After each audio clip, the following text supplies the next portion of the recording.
pager. Oh, I know. so not true. We were poor. I was poor. My dad had a pager, but he got it from work, I think, actually. Oh, there you go. All right, you ready? I'm going to do a soft open, then I'll introduce you. Are we speeding? Okay, ladies and gentlemen, we are rolling into another episode of the Candace Owens Show, and I literally just found out that I am not the holder of the Guinness Book of World Records most downloaded podcast. That means you, the listener, the viewer, you are not doing your job. But I do have the person that holds that record here with me today. Adam Carolla is the author of I'm Your Emotional Support Animal, available on Amazon. He is also the host of the Adam Carolla Show. Adam, welcome to the Candace Owens Show. I'm delighted to be here. What is the magic behind it? I'm very disappointed that I'm not number one. What are you talking about on there? You know, it's a male-dominated space. Obviously, I have privilege, and White so male. I use my privilege to go right to the top of the I figured it was like a charts. white male thing. Well, heterosexual as In well. particular. Yeah, so it's kind of 1, 2, and 3 for me, and you're kind of 0 for 3, and so obviously the Guinness Book reflects that. Right, and I can now add that to the list of ways that I am systemically oppressed. Well, I think I want to grow up in a world where all children own a Guinness Book record for most downloaded podcast. I mean, that's my dream. I won't sleep until everyone has world-class health care. No child goes to bed hungry. No child, where's my camera? No child is left behind. Every child has world-class education access and has a Guinness Book of World Records It's to a right. hang on their wall. I would describe it as a right, a human right. In Canada, everyone gets a Guinness Book of World Record. In the Netherlands, I'm not kidding, in Sweden, in Switzerland, everyone holds the record for most downloaded podcasts and for longest fingernails, I do believe. I got to check that one. Yeah, it's impossible, I mean, for kids to be happy and to thrive in a society if they're not given, automatic access to being number one on the Guinness Book of World Records, which is why I wanted to have you on the show, because this is something that, you don't get to enjoy, that you get to enjoy, but people like me who are Black and who are women, especially, I mean, being a woman instantly probably put me at the way below you on the list. And these are sort of the things that society is suffering from. But at least you acknowledge, if you'd like to apologize for being white, it would probably be a good way to start. My feeling is I want these voices to have a seat at the table. That's right. But I want it to be a smaller children's table, not the main table where we're doing Thanksgiving. Right. You know what I mean? Because it's yap, yap, yap. And I'm trying to enjoy a scotch and a turkey leg. And so my feeling is these are marginalized, underrepresented people. And they do need a place at the table, but the table needs to be smaller and be not so close to my table where I can enjoy my bounty. You sound like Bernie Sanders. Yes. Yeah. I don't want Bernie at my table because he spits when he talks. And I don't want him with his shirt off and he's waving a drumstick around and he's pontificating about Castro or Hugo Chavez and the mouths that spittle. Yeah, the spittle. Yeah, there's a spittle and a dander thing with him, which is it's not friendly to a buffet. You don't want to be behind Bernie at the Golden Corral. I figure you're going to what'd you get, the spittle and the dandruff? Oh, no, I got the ambrosia. Oh, maybe. Yeah, you don't follow Bernie into a Golden Corral.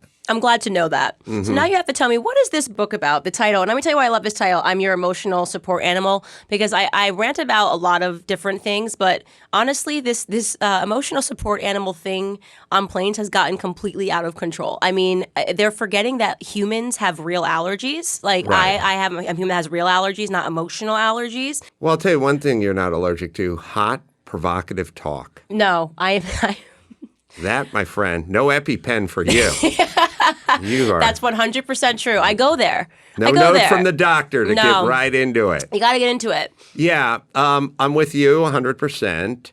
I sort of have this theory, which is all roads lead to narcissism. So this whole breakdown is people just want to travel with their dog and they want to travel for free and they're not that interested. It's a golden rule thing. it's a breakdown of the golden rule. Like, well, how would you like it if somebody showed up with a menagerie next to you on an airplane? And it's like, this is what I want to do. It's a kind of a societal agreement we have that is completely broken down because of the narcissism that is now running rampant. And this book is a follow-up to a book I wrote right about 10 years ago called In 50 Years We'll All Be Chicks. And all these predictions that I made. Yeah, except for I said 50 years and it should have been 9 years.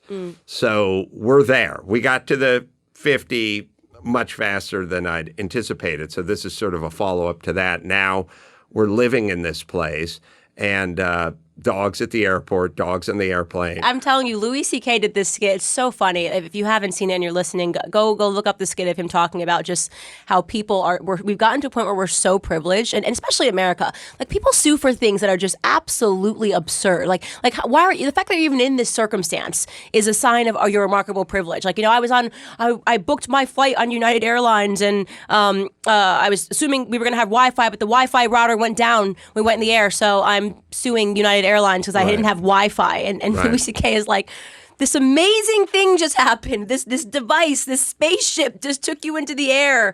And like, you're complaining because you can't send an email for 2 hours. Right. But that is sort of where we're at in society, where people are just so remarkably privileged that when things go wrong in circumstances that are just amazing, these amazing human feats, they're like, I'm going to sue, I'm upset. Like, I can't even believe that I lived through this.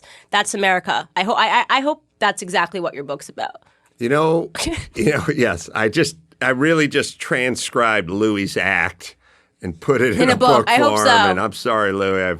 It's whatever. They canceled him. You're good. No, as I think about it, what we need to do, like, really philosophically, because people do that thing where it's like, we're all guilty of it. The power went out in my house the other day. It was out for 20 minutes, and I was devastated. I was like, oh, what am I going to have to do? Talk to my kids or play a board game? This just, or the phone when it's like, no, the voice command on the phone is misinterpreting, No, you listen to me, Siri. Yeah, what we need to do, I think what everyone needs to do is somebody needs to build a time machine. And they need to build a time machine not so that we could go into the future and cure cancer. Everyone needs their own time machine. Everyone once a week needs to get in their time machine and go back to 1972 and just live in a house with a rotary phone that was bolted to the wall and have 3 channels of black and white TV, and the remote doesn't work and the handle's busted, so you got to use needle nose pliers to change the channels, and you don't have central air, but you got the oscillating fan in the bedroom when it's hot. You just go do one day in 1972. The car won't start because it rained last night, and the distributor cap got wet, and Dad's got to take a hairdryer to it. You do one day in 1972, and then you come back and appreciate the hell out of everything you have, and then right about the time you're done appreciating it, it's back to 1972. Can I have a question? Just one question. Can I bring my emotional support pet in the time machine? Oh, in the time machine. Because I can't travel time unless I have a dog with me. I understand I have emotional that. Issues. But I saw the movie The Fly. And in the movie The Fly, Jeff Goldblum is traveling in his pod, and there's a fly in the pod, and he turns into the fly. So you could turn into risky. a schnauzer, right, or whatever your dog make is. You know what I'm saying? Okay. So because of the movie The Fly, I don't think that'd be a good idea. Well, then just saying the time machine industry is probably going to get sued, but that's neither here nor there. A lot of liability. So you told me that you had a conversation when I was talking to you about off camera about the collective sort of coddling of society and the direction that we're going into. You said that you had a conversation with Dr. Drew and you guys sort of had a theory about what's going on in society where we see all of this. Yes. Dr. Drew and I have a podcast we do together, and we also have many theories because Dr. Drew and I have been working together for like 20 some odd years, and he's very interested on like what's going on and how are we getting to this place and who's propelling this. And the theory, though, going way back was Dr. Drew, when I was doing Loveline with him in the 90s, late 90s, were doing the radio show, he used to constantly say to me that the woman's perspective and the woman's approach was more evolved. Like we should become essentially more like women because the man's world is aggression and sexuality and like all these things we don't want. And the woman's path is a much better path. It's a more evolved path. And like, I kind of get it. Like the old days, caveman, drag him by the hair, all that stuff. We want to evolve. And so he would always say, like, we need to evolve a little more toward the women's way of thinking. And I was like, okay, it's hard to argue with that. But what happened was we just kept going. And now that's the new way of thinking. And politicians and pundits on TV, they've all sort of evolved. Have you ever seen so many guys wearing bracelets? Look, my entire youth, I never saw one of my friend's dad rocking 6 bracelets. Now all the guys are wearing bracelets, and you go, well, what's that have to do with anything? It's an indicator. The more guys who wear bracelets, the more of that we're going to have. And so I believe that women are more feelings-based and men are a little more nuts and bolts in numbers. And that's probably why there's more women who teach kindergarten and more men are mechanical engineers. That's our wiring. But we've gotten a lot of the mechanical engineer guys to kind of push over toward the feeling side of the world, and that's where all this craziness is coming from. But it's only a disease of the West. Yes. We have to be out of problems. Yeah, right. You have to be out of problems. You And cannot I have problems. If you have problems, then we need the engineer guy building a dam. I literally just said that in my book. I talk about that conservatism. Everybody's a conservative when there's actually real problems, right? Like nobody's debating bathroom signs when there's actually a war going on or a Great Depression. Everybody's suddenly counting their pennies, financially aware. Everyone's a conservative. It's only in times of remarkable privilege that liberalism and leftism can find a breeding ground, because then you can go, oh, well, I don't have any problems, so let me just kind of, complain about things that don't really bother me, but like, I need something to fight. And I think that actually has something to say. I think there's something natural that happens, like the human spirit. If you just look at human history, men need to triumph. And when I say men, I mean men and women. Using the term, I'm not going to say humankind, right? Mm-hmm. But men need to triumph. And if we don't have anything to triumph, right, this weird arc of like over civilization happens where you're like, well, now that everything's okay, we still need to feel like we triumphed something, right? We're not the generation that ended World War I. We didn't end World War II. Everything's kind of been okay here for a long time, which is why everything is suddenly not okay. It's because things are peaceful. People don't know how to be peaceful in society. And I think that what makes me nervous about that is then you start getting these conversations like what Dr. Drew said years ago. How long ago was it that he proposed that? Probably 20-something years. 20 years ago, right? Someone says we should start, looking at the way women are and men need to be a little bit more like women. But that's a Western idea that is not being adopted in the East. And people have a way of not looking at the global stage, right? So while we are teaching our kids to pick their genders, have you ever seen a Chinese kid with a calculator at 5 years old? Because it scares me. Mm-hmm. They're like, I'm like, what is he doing? Is he calculating that quickly? Like, what's going on? What's he doing? Right. What's he doing? Because they're becoming the male calculating quickly competitive spirit. And there is this fallacy. There's this idea that because we're dominant now, we're always going to be dominant. That's just not how it works. That's not how. If you know anything about human history, people are on top and then suddenly they're on the bottom. So it's important for us to hold the line in times of peace to make sure that we don't start weakening ourselves. And I think that that's kind of what we're seeing today. People are just weakening our society because we don't know what to do with peace. We just want to go out and kind of just bash things over the head or triumph something. Yeah, I agree with that. We're out of problems. We have a part of our brain that needs to solve problems, fear problems, negotiate with problems. And no problems means not no problems to a lot of people. It means let's create problems synthetically so that we can occupy this part of our brain. And, anyone who's ever studied anybody who was really wealthy and oftentimes kept, like if you are wealthy and you are out there earning money every day and you're running a business, then those are your problems. But if you take that person's husband or wife or whoever the part of the couple is that doesn't have to go out there and chew up that real estate every day and make that money and pay the employees and account for the bottom line and everything.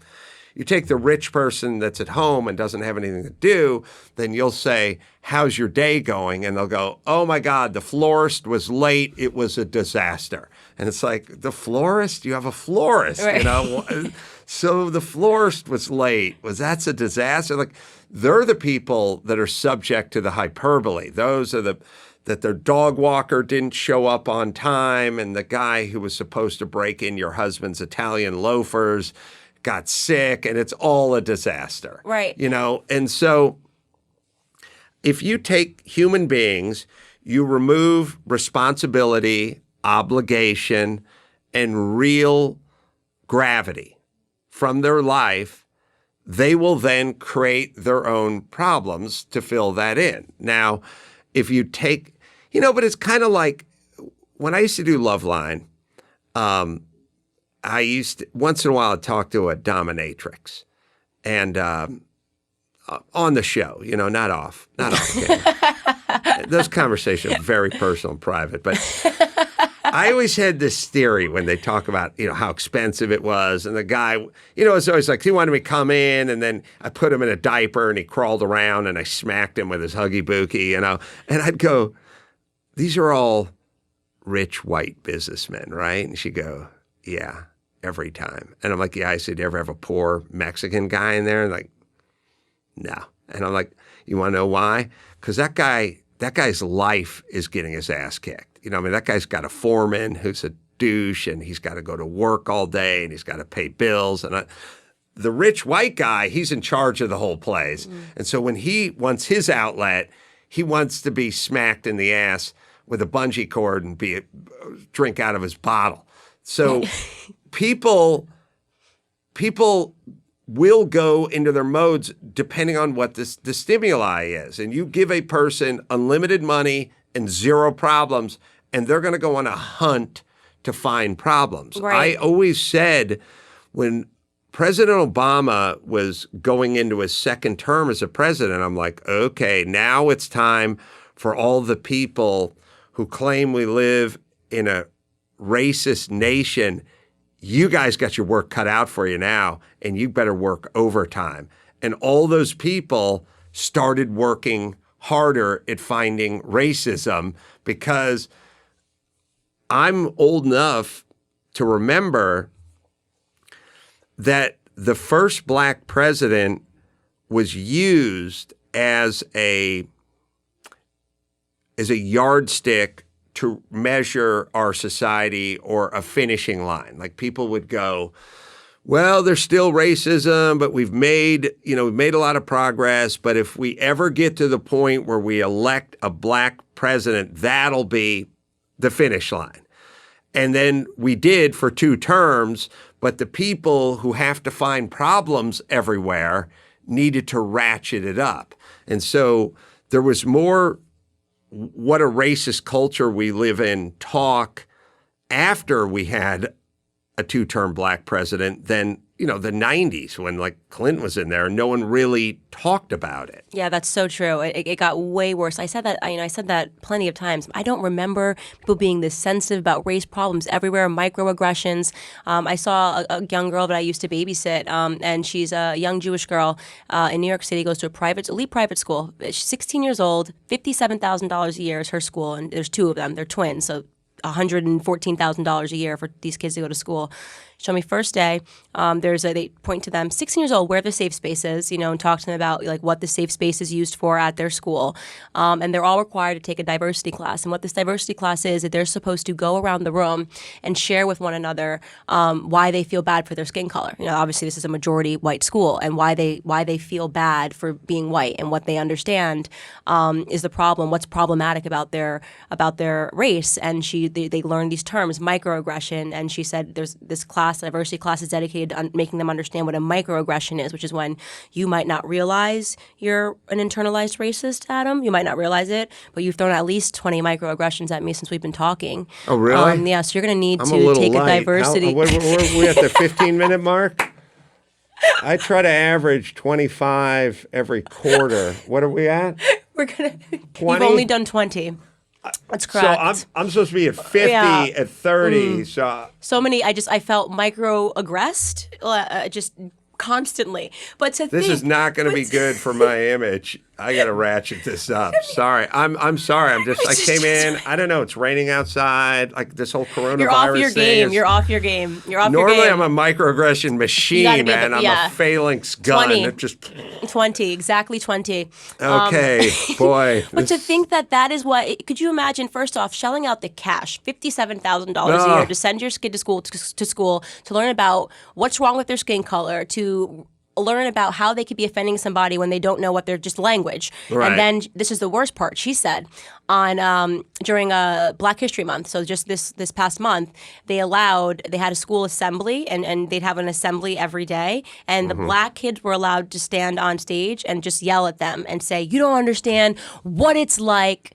You don't get it. For me to be a black woman, Adam, and you're sitting there." This is happening at an elite private school in Manhattan, $57,000 a year.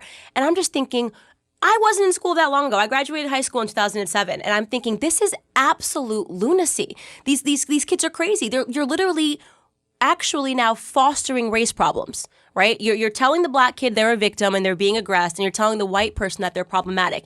How are you expecting society to get along better because of this? Oh, well, I said to someone recently, in terms of lawsuits at, Fortune 500 companies on sexual discrimination or race discrimination, these symposiums that you're forced to attend, which, by the way, I don't think you should. Like, my feeling is we have somebody and it's like you have to sit down with them for 3 hours and have to explain to you, is it okay to compliment a coworker on her appearance or whatever? First off, screw you. I don't have any history with this. It's like saying you've got to go to an AA meeting. It's like, I didn't get a DUI.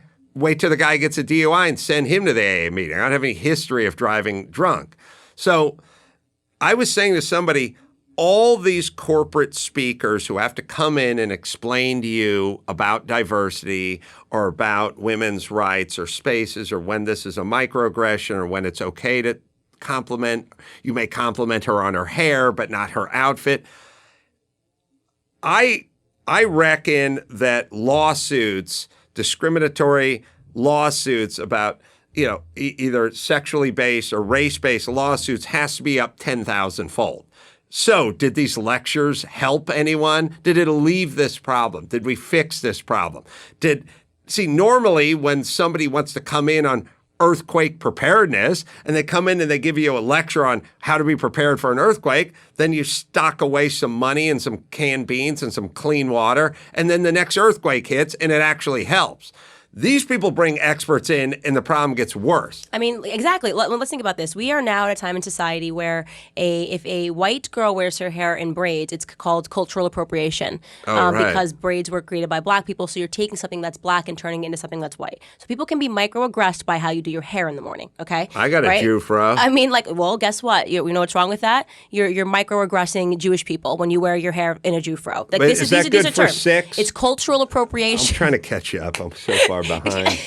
It is We're almost at the 30-minute appropriation. And so here's the thing. So if you're telling me that somebody's hair, his hairstyle can be something that, they're offended by their hairstyle, they're offended by having to wear their hair and look presentable even. I've seen the things of saying that somebody asked somebody at a business, we really don't want you coming in with your hair all crazy and stuff or whatever. And they were like, oh, that's my natural hair. I wake up like this, And so now people are getting sued because they're being asked to look presentable. On the other side, you've got women who can't take a compliment. Sorry. I wake up with a boner, but I rarely bring it into work. That's got to be good for like 17, right? That is amazing. Well, that is I wake up that way, but I don't walk it into work. It's not my, hey, man, You know how I roll. This is me naturally. I know I'm wearing some loose-fitting sweatpants, and I go commando. So that's as God made me. It's so true. Yeah. It's so true. It's the idea of just like basic respect now. Basic respect, Yes. like being presentable, getting showering, getting dressed, everything. It seemed as this offense. This is just how the white man wants it. The patriarchy wants it. And I'm like, this is crazy. Being presentable and looking good, that should make you happy, right? Like, why do you want to look sloppy or look crazy? And then there's the other element of this. And I believe this. If I was a man, and I'm not a man, but if I was a man, I wouldn't hire a woman. I wouldn't do it. And I say it all the time, and I say that, and that is something that women need to consider when they're talking about this stuff. When you are saying that a man complimenting you and saying, I really like your outfit today, is a form of sexism. If you're a man, why hire a woman, right? So you fought all this time to be able to get into the workforce only to say these are going to be the rules. You know, if you say anything, even if you compliment me, if you look at me, anything, I'm going to have a reason to fight you. And by the way, you're going to want to settle and pay me because even just the stain of an accusation is enough to ruin men. So if you're a guy, right, in this society, in this Me Too environment, in this litigation rich environment of misogyny and sexism and all of these claims, what is the value add? What's the risk? You know, the benefit and the risk. I can't do the analysis and say, I'd just be like, no, I'm just not hiring anyone. Give me all the men. Well, I agree. That's me. I mean, if I was a dude, I'm a girl, so I hire women, but if I was a dude, I wouldn't do it. But if you're running a strip club, you have to hire a few ladies. That's true. I tried that. That's true. Yeah. It was a disaster. No, look, first off, 1,000%, all of this stuff that we're talking about is unintended consequences. So what happens? I run a business. I've had attractive young women who are like, this is the new whatever. I don't want to mentor them to the point where we're in an office and I'm doing one-on-one stuff because everyone is looking for this, impropriety, So it's like, if that was a guy and he was a young guy and he was like a new hire, I would say to him, hey, let's go get a kebab on Thursday and tell me what you want to accomplish with this company or what your background or your goals or experiences are, which I've done many times. I haven't done it with the girls, with the women, because I don't want to go out to lunch alone with the 24-year-old attractive girl. Now, the unintended consequences is that person now may not be mentored the same way that the 24-year-old male may have been mentored, and then but it's a byproduct of this environment. And that's what it is. I mean, I look at it and I say everything women are fighting for right now, I'm telling you, if we win half of these battles, it's going to hurt women. Case in point, I'm a small business owner, and we have women that are fighting for, mandatory 6 months leave for maternity leave. Do you think small business owners can afford if they hire 6 women and they all get pregnant and I got to pay them for 6 months? And then, by the way, it shows many of them just don't come back to work. They take the 6 months and then they quit, right? Right. And people can't afford that. So if I know that this becomes, mandatory, that every business now has to offer a 6 months, by the way, they're fighting for men and women. 6 months for men and women. What is that going to do to small business owners? What is the incentive for me to hire a woman if I know that just because she works here, automatically it means that if she gets pregnant, she's been here for 1 week, she gets pregnant, I'm on the hook to pay her for 6 months. People like Goldman Sachs will survive that, right? They've got the money to do that. But small business owners, well, look, you're not going to get your entryway, in society. It's usually small business owners that give people their first chance. So I'm just like, be careful what you're fighting for. And I'm not saying that people, obviously understanding the differences in our biology and women, we can give birth, and that is obviously disruptive if you want to be a person that climbs to the top of a corporate ladder. But when you start demanding all of these things and more and more and more, and want a year of this and a year of that, it's just like, guys, people are just going to say, I don't want to hire you because it's just a lot of stress and a lot of extras that I really can't afford to do right now. And I also don't want to get Me Too'd. Yeah, and it's the same with the $15 minimum wage or exact same. Whatever they're proposing. Like, wouldn't it be a great idea if everyone made $15 an hour? And it's like, yes, except for here's the problem. And I've had it as a business owner. Like, you really experience it. Like, there was a guy, and he worked for me. He was like one of my shop guys. So I do like broadcasting, podcasting, make documentaries and stuff, but I also do a lot of car racing and car building and things of that nature, more just sort of mechanical stuff. And I had a guy, and he was always a little bit slow and off, and he was just one of those guys that just didn't have the production that some of the other guys had. But he got a lesser rate, and so it was always fine. And at some point, we got to the end of the year, And he said, can you cut me a check? And I said, like, yeah, what are you getting? What are you getting, 18 an hour? And he goes, oh, no, I got a raise. I'm at 23 an hour. And I was like, oh, okay. And I wrote him the check, and I gave it to him. The next year, I remember I was like, is Bob coming in Monday? It's like, oh, yeah, Bob's coming in Monday. I was like, we don't have that much. Just tell Bob take Monday off and come in on Tuesday. Because I was up in my head about, now I'm paying this guy this high hourly rate, and I know all he's doing is kind of pushing a broom and putzing around a little. And it was real clear to me. And I have guys, I have fabricators and welders, I pay them $60 an hour, but they're doing really meticulous craftsman fabrication work that would cost me more if I outsourced it. And I don't care what that guy's doing. He's doing his work with his TIG or his MIG welder. But this other guy I kept thinking about. And I realized, oh yeah, that's what small business owners are going to do. If you naturally jack it up to 15 or 20, I can't afford it, so you're going to get fired. You know what I mean? Or they'll just cut back the hours. Yeah. And you'll go home with the same paycheck, because you'll go from 13 to 15, but you'll go from 40 to 33 hours, and it'll be the same. It'll wash out. I actually think that's kind of one of the biggest problems in society when you hear these arguments is a lot of people don't understand business. Like we're really not teaching business. We're not teaching economics. We're not teaching, what the free markets really means, and that no matter what, you cannot force the market, right? Like you can say something like we're going to raise it and make a minimum wage, but you cannot then force business owners to say, okay, I've got 2 employees. I was paying them both this much, but now the government's doubled it. Well, then they're just going to let one go or give one less hours. So you can't force that. And you have kids that think that you can. What people don't understand is that business owners are smarter than politicians. Like, I'm in L.A. We got Garcetti and Gavin Newsom. Anybody who runs a chain of Burger Kings is going to be 10 times smarter than those 2 buffoons, right? Right. So you go, okay, here's what we're going to do. We're going to force that guy to pay a $15 minimum wage, and then we're going to add a surcharge to every burger that helps pay for wind and solar, and we do this and that and the other, and then that guy's going to pay it. But that guy's smarter than they are. So that guy goes, no, I'm moving to Texas, and I'm starting an offshore account in the Cayman Islands. And then the mayor and the governor are like, what? What happened? It's like, well, you guys are dumb. And by the way, you're dumb. Of course you're dumb. You're career politicians. These guys run businesses, so they're by nature much sharper than you are, and it's their money. So they're highly motivated, and they figured it out, and they moved. So they sit around and they go, where's all the affordable housing? And it's like, you guys jacked up the regulation through the roof. You made it impossible for affordable housing to be built in Los Angeles. And you want to know where all the developers are?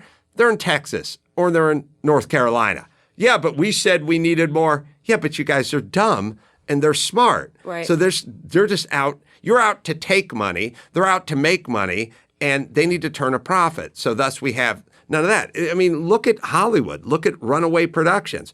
Look at we got to get a permit. We got to get more money. Everyone just went to Atlanta and opened a studio in Atlanta. They went to Prague. They went to New Mexico. And people don't understand that. You cannot manipulate, you cannot force the market to do anything. The market will get up, it will leave, it will move, it will adapt, right? It's totally fluid. And the most progressive people on the planet will happily take their entire production to New Mexico and give them all the tax revenues because you're too greedy in Los Angeles. Right. And Breaking Bad was supposed to be shot in the Inland Empire. They got greedy and they went, screw it, we'll go to New Mexico. And then they did 5 seasons. And then all the ancillary businesses, all the tours and the catering and the restaurants and all the stuff that trickles down. The problem is, part of the struggle is that because the rich people and wealthy people have been demonized so much, people don't understand why they need them. People don't know why it's a good thing if a lot of rich people live near you. They don't get it.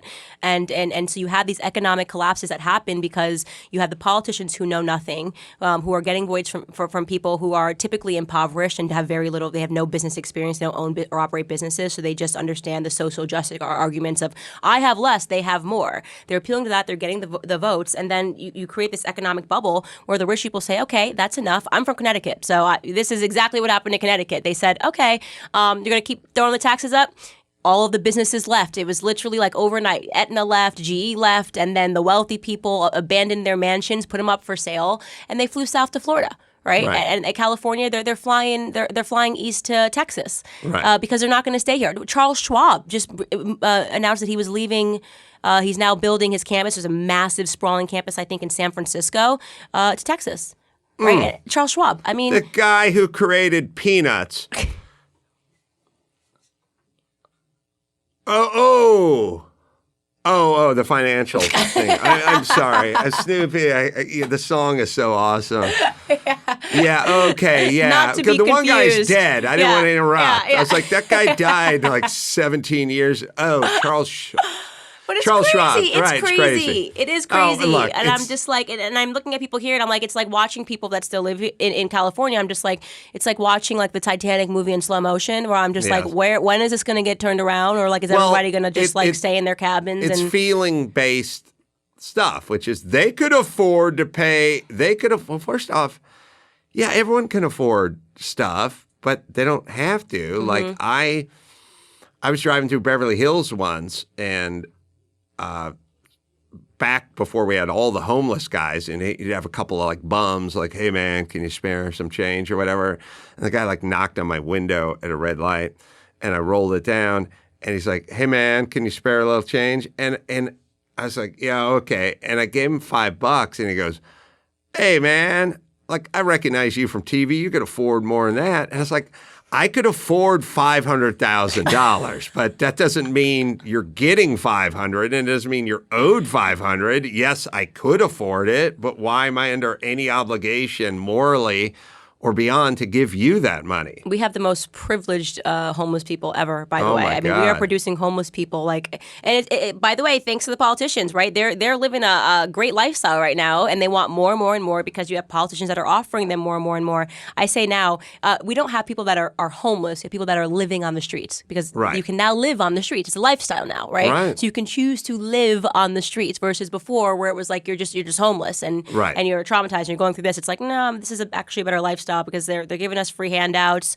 they're giving out needles, they're supporting our lifestyle, they're taxing rich people more and more and more, and unfortunately, if people don't wake up to it, and it's sad because places like Connecticut, I love Connecticut. I grew up in Connecticut. I go there, I don't recognize it. The roads aren't paved. You've got sanctuary cities there. Crime has gone up, and taxes have gone up, and people are moving out. This is where we're headed.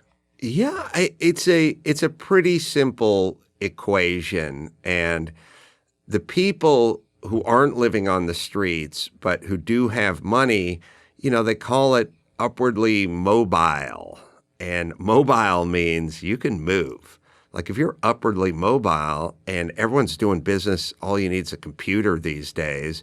Why can't you do whatever you're doing in a state next to your state that's more friendly and more hospitable to your business?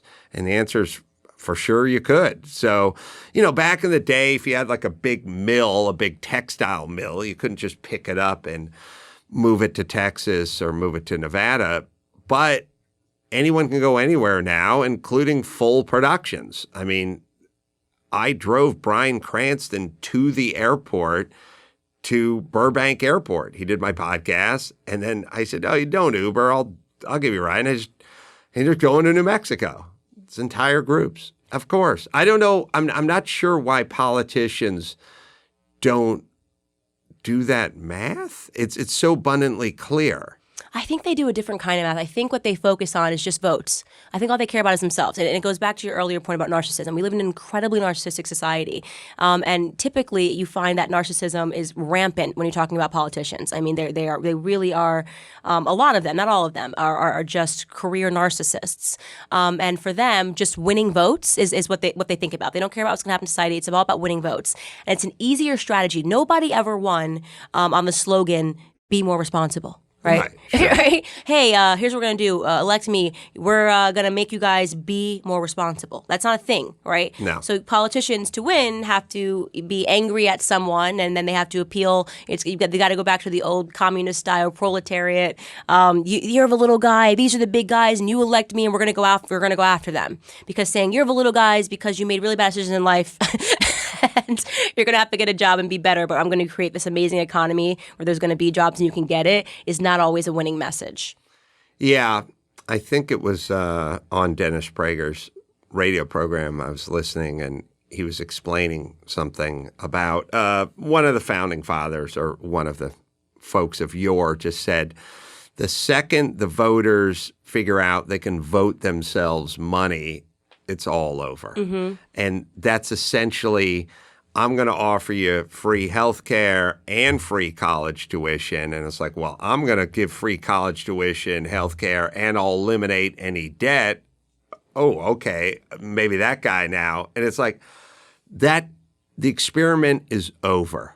And the politicians have figured out that it's like you got two kids in the house, and I'm running on a platform of scrambled eggs and oatmeal in the morning, and my wife's running on a platform of Reese's peanut butter cups, and nobody needs to go to school on Mondays. And they go, well, we're voting for her. Mom. Right. Yeah. And then I'm going, but that's unhealthy. And in the big picture, it's not going to be good. You know, your dental hygiene is not going to be good. There's early onset diabetes. You're not going to be properly educated when you enter the workforce. And they're like, yeah, okay, we'll be enjoying our peanut butter cups over here. That's such a perfect analogy. And that's what it is. And the politicians have been like, well, let's just offer them peanut butter cups.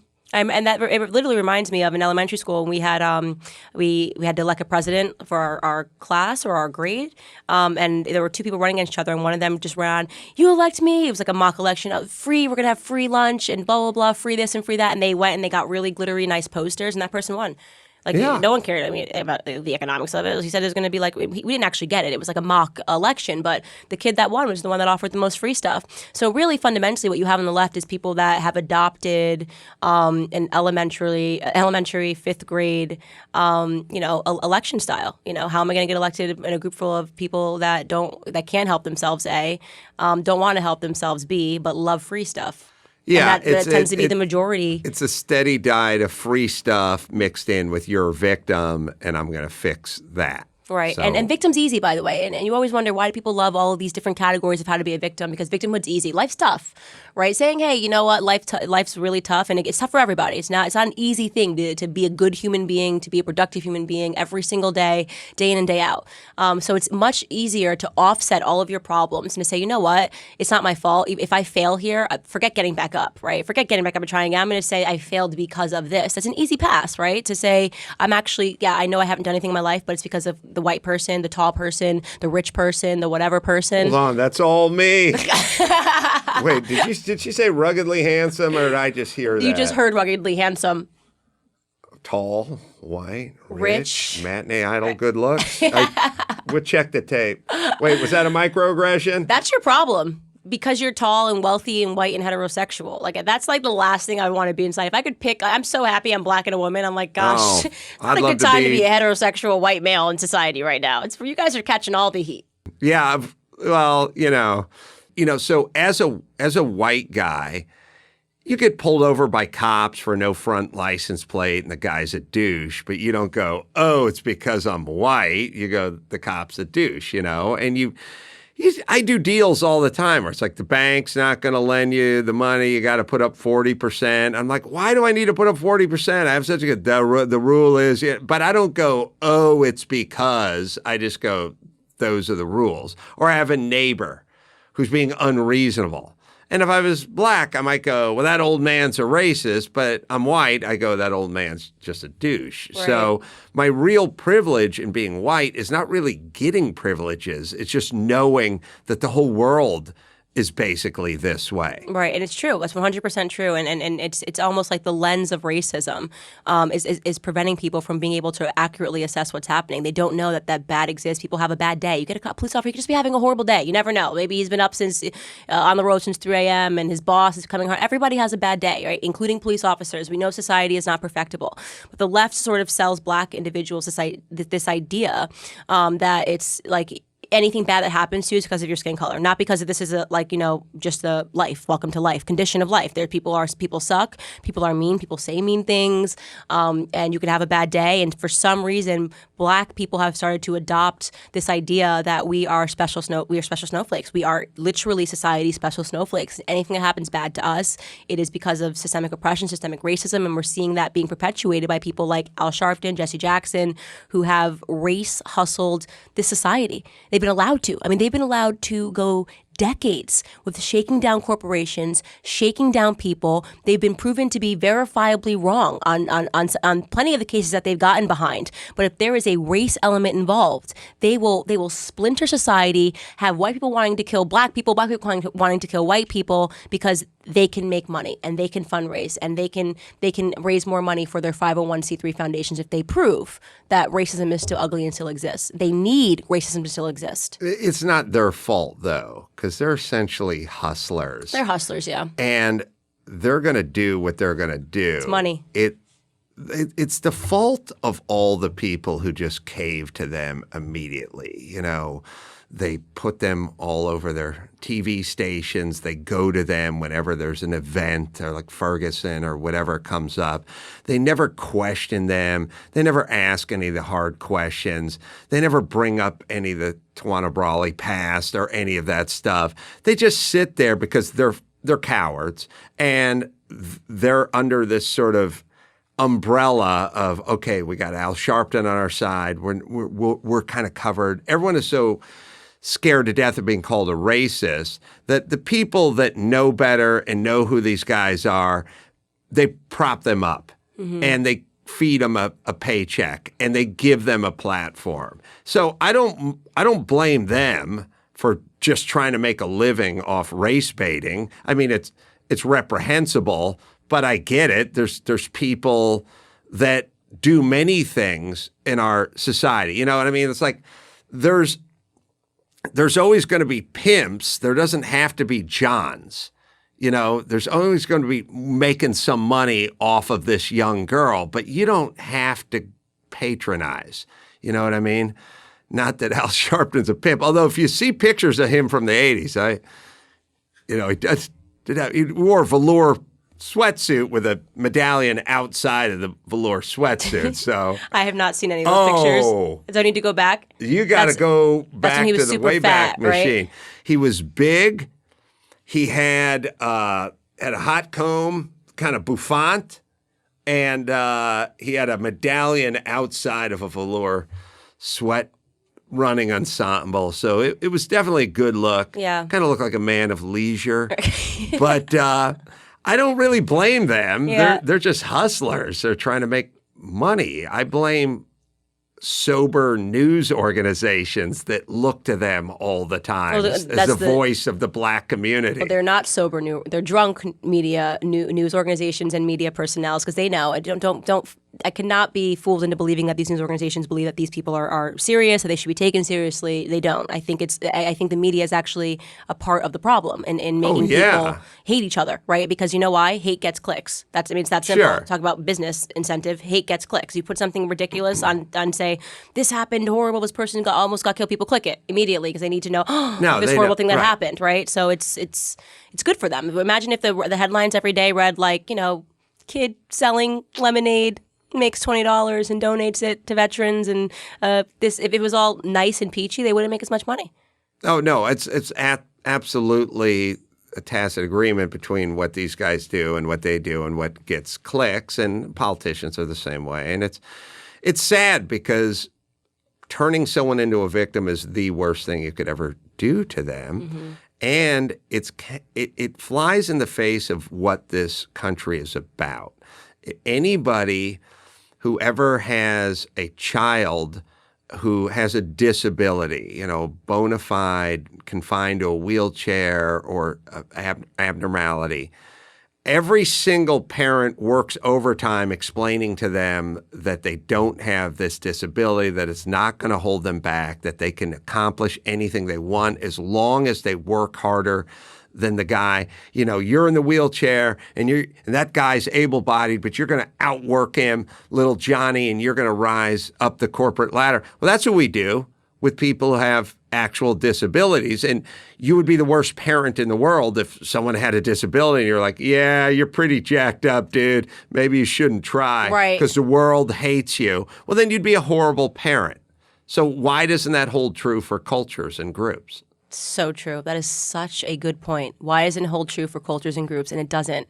If you predicted that, okay, once Obama won the second term, that was your prediction of like they're going to have to go overtime with this race narrative. What's your prediction for the future now? Because they've gone overboard. I don't see how they could go more extreme than like the KKK's back, which is where we're at right now, right? They're like, I'm trying to think of like what would be the most Is the KKK extreme... back? You missed it, Charlottesville, and so now there's every time white people convene for anything, it's because the Ku Klux Klan skinheads and white supremacists are back. I normally get a text from Grant. I don't know what his first name is. You have to update your number. Wizard or something? Yeah, you got to update your number. Oh, there's a meeting I'm missing. Anyway, I parked my horse in a green zone. I don't know if that's unloading. You know, mass text that went out to everybody, like, get your I don't have my phone back. on me. Yeah. How many aggressions are we up to now with the Klan reference there? We getting near 50? Well, we're at a saturation point, with this stuff. He's a racist. I've always said, recently said, there's never been a better time to be an actual racist. I know. Because you can just hide. They're calling Dennis Prager a racist. So they call Candace a racist. Right. So you could be an actual racist and just stand in between you two. Right. It's true. So are you optimistic about it? Like, do you think that like now we've kind of like hit peak crazy? I think there's the boy that called racist. It's like the thing about the racist or anything is you can't throw that card out every single time somebody disagrees with you because it just doesn't mean anything anymore. And we're getting to the point, and the news agencies got so drunk off of that, we'll just call someone a racist and then we'll whatever, that it no longer has the effect that it had. I'm older than you considerably, and I remember when you'd open the newspaper, turn on the news, like so-and-so made a racist remark, and be like, oh my God, what? And sure enough, they said something horrible. Now it's like, well, he called the coronavirus the Chinese coronavirus. And you're like, okay, all right, everyone's racist. All right. Okay. I got it. I got it. Yeah. And then now if there is something that's actually racist, I tend not to listen anymore because I'm so saturated with all the allegations of racism from the past. Yeah, I actually have fun when I speak on college campuses. Sometimes I'll start my speech and I'll say, just to start, in this room, how many people in this room have never been accused of being either racist, sexist, misogynist, homophobic, or some other thing? And like, no one's hand goes up. I'm like, okay, so like literally on the way that we are at right now in society, like I'm standing in a room full of horrible human beings. Right. And that's just sort of a great way it's a great entry point to let them know like just how ridiculous society has gotten. Where you think, do you realistically think that you go to a school filled with horrible, irredeemable human beings? Or have we maybe taken language, twisted words to mean something that they're not anymore? And the sad part is that you're exactly right. When there actually is a racist, I'm immune to it. Everybody's immune to it because everybody's been called a racist. When you start calling the black people the racist, you lost the plot. You know what I mean? When the black people are racist now too, you've completely lost the plot. Think about the actual sort of racist concept of Ben Carson's not really black because he doesn't agree with us. It's like, boy, is that a racist statement? I know. That is a legitimate. Or Candace Owens is not really black. Like, just take away your entire. Like, it's just totally crazy. Like to just say like you're not. It's like being like, oh, you're not really a woman if you didn't vote for Hillary Clinton or if you don't believe in the Me Too movement. Like you're not really a woman. I'm like, what am I? Like, what exactly right. am I? Yeah, or Like, Dave Rubin's not really he's gay. not really gay if he doesn't support these 10 commandments of being gay, these 10 commandments of being black, these 10 commandments of being Jewish. Just let me verify that. I did the Rubin report. Oh, he's gay. I actually did some field work. I can tell you right now. I'm not proud of it, but I rolled my sleeves up and I did some digging around, and he is gay. Where's my camera? I'm here to verify. He knows it, but I had to check. You've heard it here on the Candace Owens Show. Dave Rubin Is that a microaggression? gay. Would you count that as well? I'm seeing him this week, and I'll be sure to let him know. Well, if you tell him, then it counts as a microaggression. 100%. Like 100% counts. So this is the society that we live in, a society of microaggressions, a society of safe spaces, a society where literally everyone is a racist, literally Hitler. You hear all the time these expressions, where it ultimately, which Dennis Prager talks a lot about, cheapens evil. And that is, he always says, the greatest sin of the left is that they've cheapened evil. They've cheapened what it means to be a racist. That they've cheapened what it means to have been an evil dictator, to have done horrible things. But I'm always optimistic about it.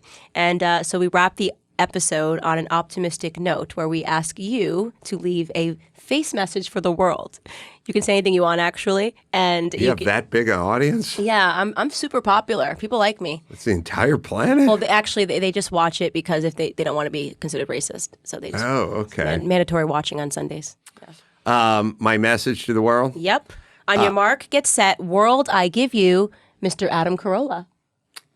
Stop fussing with the Purell. Don't use soap. Get in the dirt.